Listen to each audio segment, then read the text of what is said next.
gusto volver a estar con ustedes en el espacio Fernando Aguayo América. Cordiales saludos a quienes nos ven a través de la señal de Mega TV en la Florida, Estados Unidos, por Vito TVO en el Ecuador y por OnePlus TV en el Ecuador y en el mundo. Hoy tenemos como invitado al doctor Eduardo Peña Hurtado.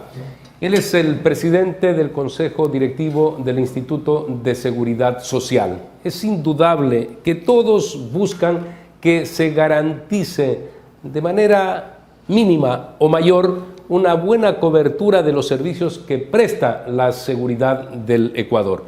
Y doctor, muchas gracias, bienvenido al programa. Gracias por la invitación. Es bueno pedirle a usted una opinión general de cómo está el IES. Recuerde usted que hasta hace poco se decía, el IES está quebrado o va a quebrar, pero usted que ahora conoce a plenitud qué es lo que sucede con la institución, ¿podría decirnos cómo está? Claro, con gusto. A ver, primero para ponernos en contexto, el problema de la seguridad social no es exclusivo del Ecuador. El problema de la seguridad social es un problema mundial.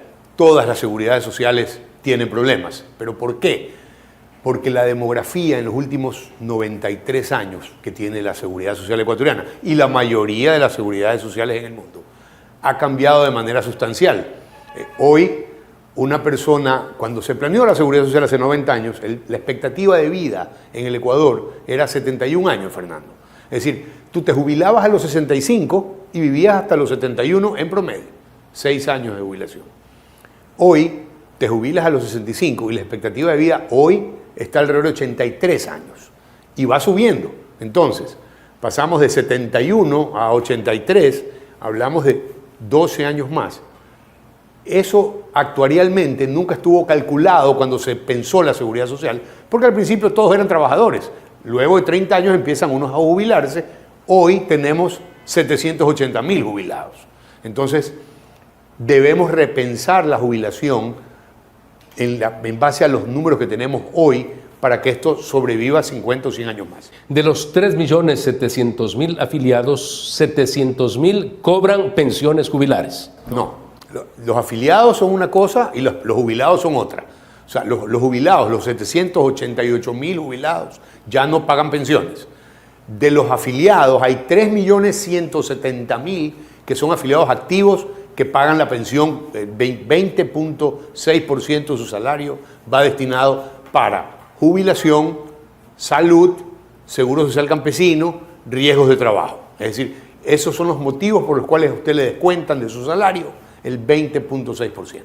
Se deterioró, sin duda, el momento en que sumaron muchísimos quienes tenían que hacerse atender en el Seguro Social durante el gobierno de Rafael Correa. Recordemos el seguro campesino, el hecho de que también familiares y los hijos menores de 18 años lo puedan hacer. Es indudable que eso deterioró la estructura de la seguridad social, pero ¿cómo se enmienda ese tipo de errores? Ok, y es clarísimo como tú lo has presentado.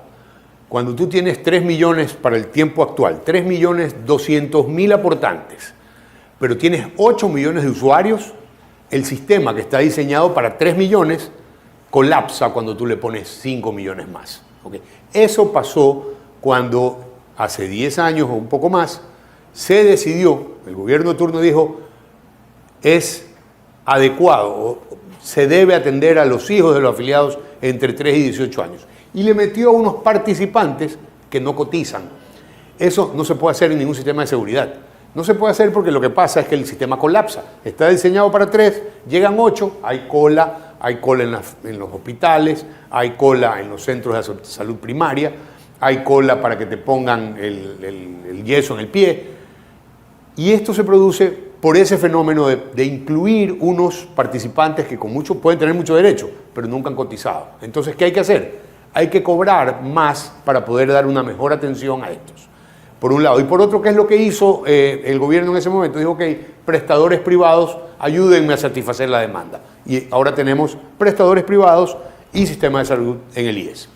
El sistema de salud pública debería otorgar precisamente la cobertura de los servicios a los ciudadanos. Acá estamos hablando de afiliados a la seguridad social, pero ahora sumados todos aquellos que entraron durante el gobierno, como hemos dicho, de Rafael Correa. Hacia el futuro, Usted lo que dice es hay que incrementar las aportaciones. Sí, señor. Entonces le va a costar a la persona, al afiliado, más para Sí, poder señor. cubrir todas esas necesidades. Es la única manera. ¿Va a O sea, poder pagar el afiliado?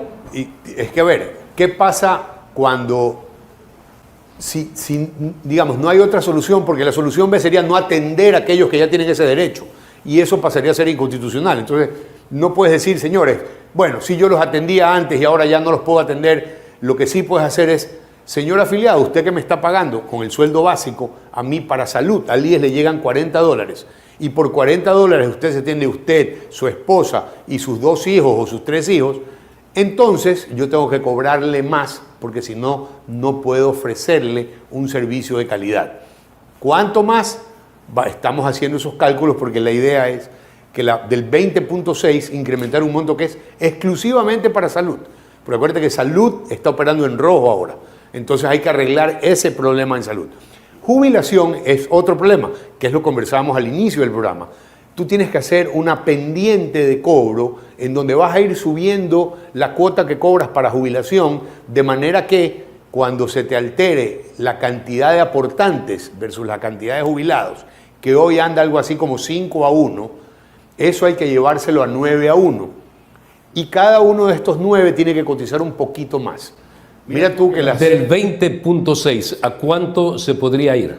debe ir por lo menos a 30 en una pendiente que la asamblea deberá decidir si la quiere empinada o no empinada. ¿Y a qué me refiero empinada? Tú puedes cambiar de 20 a 30 en 15 años, en 10 años o en 5 años o en 25, pero tienes que ir hacia allá. ¿Qué pasa si es que la gente dice no queremos aportar más? Lo que nos da el seguro no nos da para tener que erogar más dólares. No, sí, a ver, y te voy a explicar porque hay 2 caras del seguro. La cara de la gente que reclama porque, tengo cola para, pero hay también la cara de los testimoniales de los trasplantados, porque un trasplante renal a cualquier cristiano le cuesta $70.000. Si tú estás afiliado al seguro y encontramos tu donante, te trasplantamos el riñón con costo 0. O sea, pagaste tu aportación porque para eso está la seguridad social.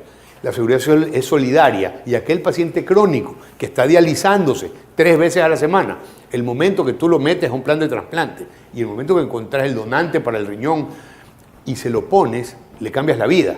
Costo 0.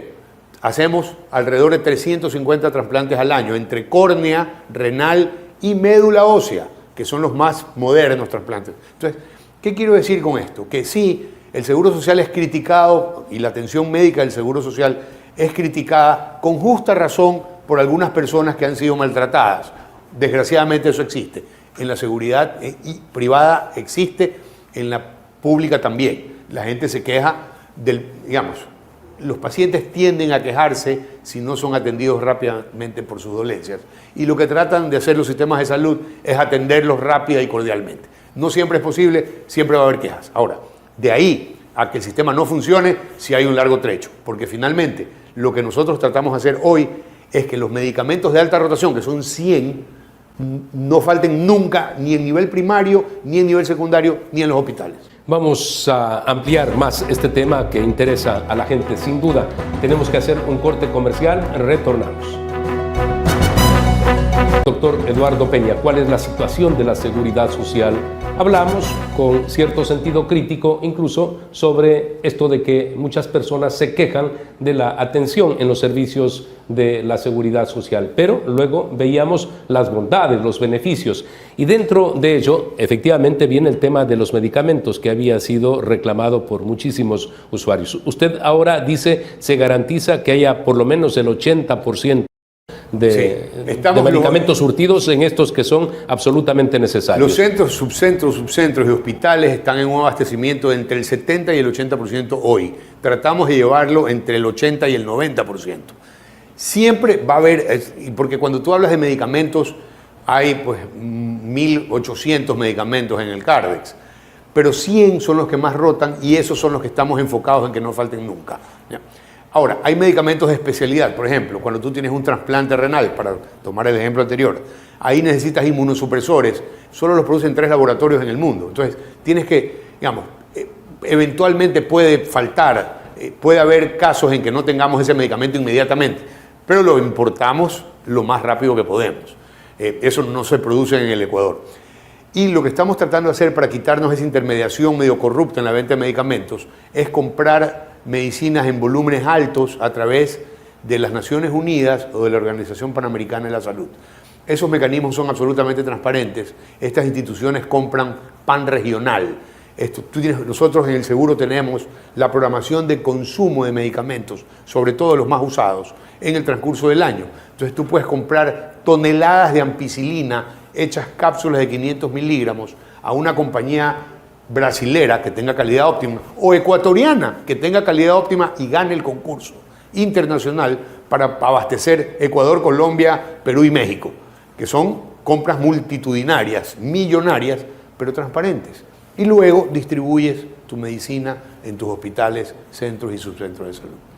¿Usted puede garantizar que esto está ocurriendo? Esto en la mayoría de los hospitales que hemos revisado, porque les pedimos reportes. O sea, a ver, el ojo del amo engorda el buey, Fernando. Y esto es reportes mensuales de los hospitales respecto de cómo están sus abastecimientos.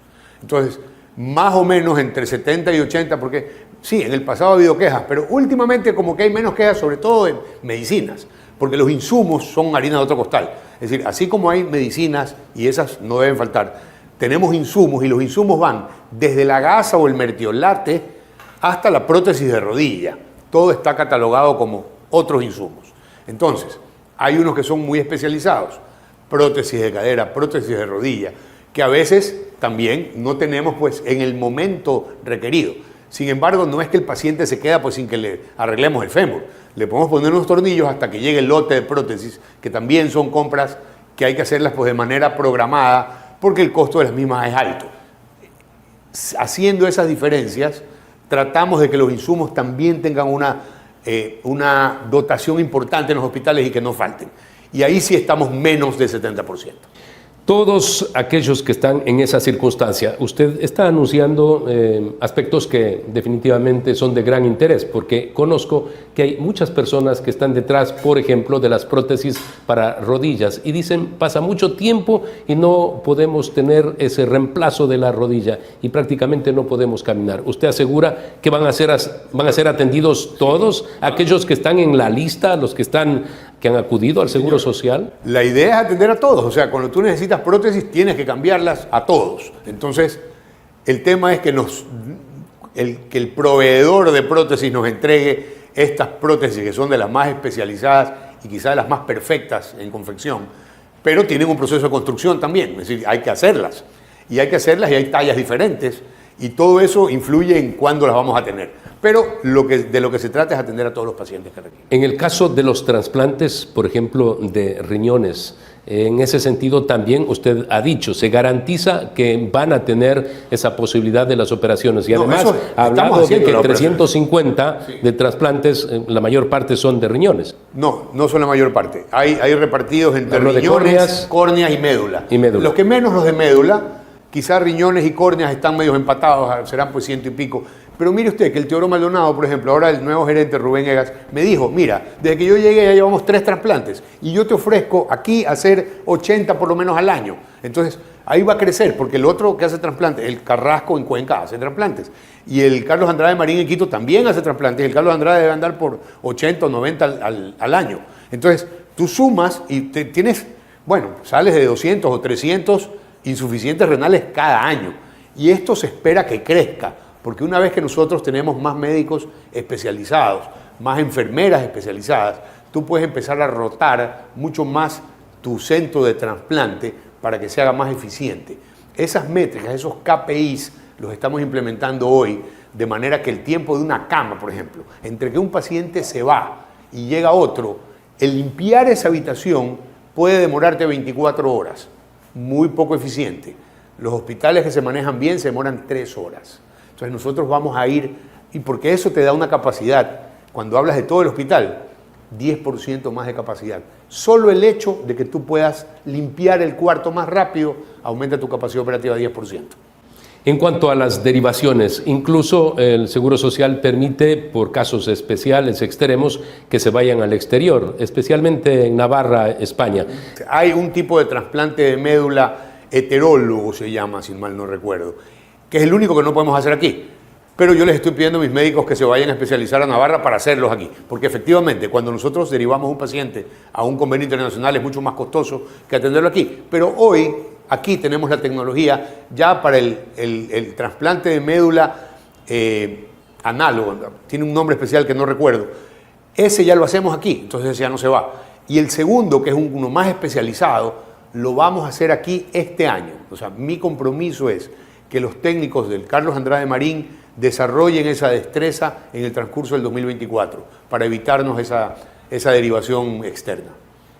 Quienes podrían decir, está hablando de todo esto y la gente tiene dificultades para conseguir un turno.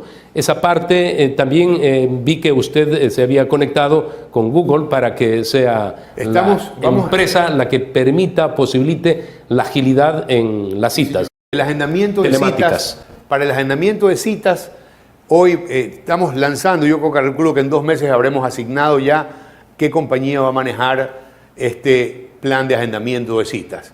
Y eso, lo ideal sería que sea basado en inteligencia artificial. Tenemos que hacer un corte comercial, retornamos. Hay entusiasmo, hay realidad, hay conocimientos y por eso sabemos que va a ser así. También podríamos decir, hay optimismo. La tecnología está al servicio del mundo y el Ecuador no tiene por qué estar exento de aquello, y es lo que usted pretende hacer. Yo decía, cuando las personas tenían que meterse a través de una computadora al internet para pedir una cita, agendar, sí. Hay mucha gente mayor que no lo puede hacer, y usted me habla de la inteligencia artificial, incluso el hecho de que se pueda interactuar entre un robot y la persona para asistirla. Sí. ¿Cómo va a ser eso? A ver, supongamos que ahora te duele la muela, tú llamas al número del robot, al número del 1-800-IE, que sé yo, pues habrá que ponerle un número que sea fácil. Y como llamas de tu celular y ya el robot te tiene registrado en nuestra base de datos, te va a saludar, es decir, hola Fernando, ¿cómo te puedo servir hoy? Entonces decimos que me está doliendo una muela. Ah, sí, ¿y tienes fiebre? No, no tengo fiebre, solo me duele. Ah, muy bien, voy a buscarte un centro odontológico para que pueda atenderte. Mira, aquí acabo de encontrar uno, siendo que tú estás pues en la clínica, en la Ciudad de la Kennedy. A 2 cuadras tuyas al suroeste vas a encontrar un centro que se llama Wow, en donde el doctor Pérez te va a estar esperando a la 1 de la tarde. ¿Te parece bien a esa hora? Sí, está bien, ok, gracias Fernando. ¿Puedo ayudarte en algo más? No, ok, gracias, vaya con el doctor Pérez. De hecho, te estoy enviando un texto a tu teléfono con la dirección y con el nombre del doctor que te va a atender, para que no te olvides. Todo eso lo puede hacer un robot. Para todo esto también es necesario el que le ingresen recursos al Seguro Social, y se conoce que hay muchas deudas, hay coactivas, hay equipos de abogados que están en esa tarea. ¿Cuál es la situación con respecto a empresas que no pagan? A ver, tenemos 2.400 millones de dólares por cobrar. ¿Qué estamos haciendo? Posiblemente estimamos que el 40% es incobrable, estimamos que 1.500 millones son cobrables. Hemos propuesto a la Superintendencia de Bancos un nuevo plan de pagos que dura hasta 7 años, dependiendo del monto de la deuda, en donde te cobramos los intereses por diferirte hasta 7 años, más el capital, y si tenías intereses que nos adeudabas, esos ya no te cobramos intereses sobre los intereses, que es anatocismo, es ilegal. Entonces esos intereses también te los sumamos como interés plano en el plazo que te podamos otorgar de acuerdo al monto de la deuda. Eso debe estar listo la próxima semana, porque claro, necesitamos que sea oleado y sacramentado por actuarios, por el departamento jurídico, y etcétera. O sea, todo el mundo tiene que darle su visto bueno, y ese proceso se inició ya. O sea, nuestro proyecto está en la Superintendencia de Bancos hace 10 días, y yo esperaría que la próxima semana tenga ya luz verde para poder ofrecérselo a los deudores. Entonces, paralelamente, tenemos unos diligentes abogados que están encargados de firmar estos procesos de estructuración de deuda, con los cuales esperamos recaudar en este año por lo menos entre 200 y 300 millones de dólares. Hay dineros que tienen que ser pagados por las empresas. Muchas veces hablamos de los pequeños, de los afiliados, de los que no pueden pagar su préstamo hipotecario, quirografario, pero también me han dicho, muy poco se habla de empresarios que no pagan al Seguro Social, y se entiende que la ley incluso llevaba a que vaya a la cárcel una persona que se quede con recursos de los trabajadores, claro, y que no sean entregados al Seguro Social. Sí, señor, incluso los municipios. Es decir, cuando tú tienes la aportación, que es del 20.6 se desglosa en 10 y pico el patrono y 9 y pico el empleado. Si tú no pagas, la parte del patrono en teoría es tuya como patrono, pero la parte del empleado le has descontado a él. Es decir, no es un dinero tuyo como patrono, es un dinero del empleado, que tú se lo descontaste, le pagaste el sueldo, pero te retuviste para ti ese dinero. Eso es pecado mortal, Fernando. Eso es, no, o sea, es un mal uso de dineros ajenos. Es decir, esto es causa de juicio penal. ¿Sabe cuánta gente está en esas circunstancias? ¿Cuántos empresarios? No tengo el número actualizado. Sé que son muchos. Sé que como es pecado mortal tenemos capacidad coactiva. Sé que el director jurídico me ha dicho que eventualmente hay juicios penales por el mal uso de esos dineros.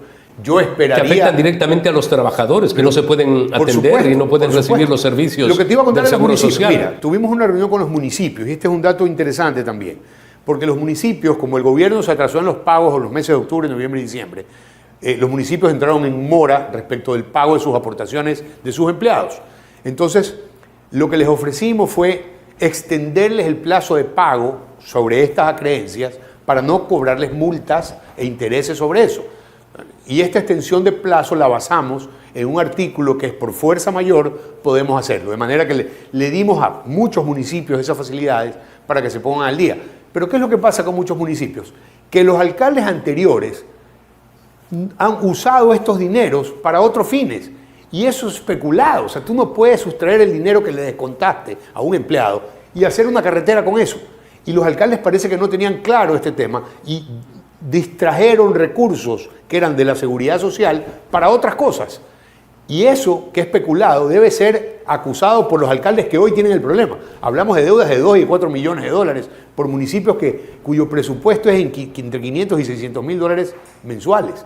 Entonces, si tu alcalde anterior te dejó así las cuentas, denúncialo en la Contraloría, porque tiene que responder por el mal uso de esos recursos que no eran de él, eran de sus empleados. Sobre esta lucha en contra de la corrupción dentro del Seguro Social, yo en otro programa decía qué importante para los corruptos es el Seguro Social, porque incluso hasta los corruptos de siempre le dicen a los narcotraficantes, oiga, ¿por qué no se mete en este negocio de las empresas públicas? Es muy bueno, quizá tan bueno como vender la droga. ¿No ha pensado en esto? Entonces, ¿eso se va a acabar, por ejemplo, con su administración? Sí, no sé si se acabe, Fernando. O sea, yo trataría de que mejore sustancialmente, pero acabarlo requiere un proceso de por lo menos 4 años. 4 años consecutivos de que ya este proceso de informático progrese, no solamente al call center, sino que lo elevemos al tema de administración de recursos, de personas y de hospitales. Queremos caminar hacia allá. Nosotros en los próximos 12 meses por lo menos haremos el esfuerzo para que camine todo lo que se pueda. Ojalá después siga, porque el proceso de adelgazamiento y de mejoramiento continuo ya hoy puede ser hecho a través de sistemas, no a través de personas. Entonces, el IES hoy tiene 34.000 empleados. Con un sistema informático adecuado podría disminuirse sustancialmente el número de empleados. Y eso haría que los dineros sean obviamente mucho mejor invertidos para tener un mejor servicio, unas mejores prestaciones de jubilación. Esa es la idea. Sin duda, y calificación, en definitiva, de los gastos que tiene que hacer el Seguro Social. Si se evita la corrupción, quedan más recursos para atender mejor como a los dice el afiliados, presidente Noboa, indudablemente. Cuando se usa bien la plata, cuando no hay corrupción, la platita alcanza. Entonces, de eso se trata. Ahora, en cuanto al pago de los prestadores de servicios médicos, ¿cómo están las cosas? ¿Están pagando? ¿Van a pagar? ¿Tienen el dinero? ¿Qué va a suceder? Ok. Promedio de pagos hasta el año 2022, prestadores externos exclusivamente, andaba entre 400 y 500 millones de dólares. El 2022 llegó a 600, pero el 2023 llegó a 900 millones de dólares. Nosotros no podemos pagar a prestadores externos 900 millones de dólares. ¿Qué pasó? Entre otras cosas, mucha derivación de pacientes que estamos reteniendo hoy, algunos prestadores externos con malos hábitos, como por ejemplo sobornar o dañar los equipos del IES para que, como tomógrafos y así, para que sean derivados porque falta el recurso. A ese extremo han llegado. A ese extremo hemos llegado. Contratar personal del IES en horas de trabajo en el IES, donde llegaban a marcar tarjeta y cruzaban la calle y se iban a trabajar facturándole a un prestador externo, con la anuencia de sus supervisores, obviamente, y con la complicidad del prestador externo, falsificar citas para cobrarnos más, Todos esos procesos están en revisión en este momento. La idea es irnos de 900 millones anuales a 500. Entonces, mi mensaje para los prestadores externos es, aquellos que dependen 100% del IES, que son muchos, tienen que disminuir su nivel de dependencia a 50%. ¿Por qué? Hay 10 millones de ecuatorianos, hay 10, 11 millones que pueden ser atendidos por prestadores externos. No tienen por qué ser exclusivos del IES, porque el IES, como tiene fama de ser muy buen pagador, o tenía fama de ser muy buen pagador, entonces proliferaron los prestadores externos. Hoy son demasiados, y como los demasiados dependen 100%, o sea, muchos de ellos dependen hasta 100% del IES, no podemos sostener, ellos no deben sostener ese nivel de dependencia, tienen que bajarlo al 50%, que es lo que nosotros podemos pagarles. Entonces, debemos llegar a 500 millones anuales en pagos a todos los proveedores. La prelación son nivel 3, que hacen operaciones de corazón abierto, que hacen diálisis renales, qué sé yo, que hacen procesos en cuyo déficit podría causar muerte de pacientes, están arriba en la prelación. Pero aquellos de nivel primario que lo hagan es consulta y que las consultas pueden ser derivadas a centros del IES. El IES tiene centros de salud, tiene 101 hospitales que están trabajando ya no al 100%. En promedio también están entre el 60 y el 70% de atención. Entonces tenemos que llenar nuestros medios primero para que si nos falta ahí sí usar prestadores externos. Ahora la primera opción son los prestadores externos y eso no puede seguir así. Doctor, muchas gracias. A usted, Fernando. Que todo salga bien. Esto va a ser bueno para el país. La estructura de la seguridad social es fundamental en una nación. Por supuesto, con una buena administración pueden haber logros. Amigos, recuerden ustedes que tienen una cita la próxima semana en Fernando Aguayo América a través de Mega TV en la Florida, Estados Unidos, por Vito TV en el Ecuador y por Guapus TV en el Ecuador y en el mundo.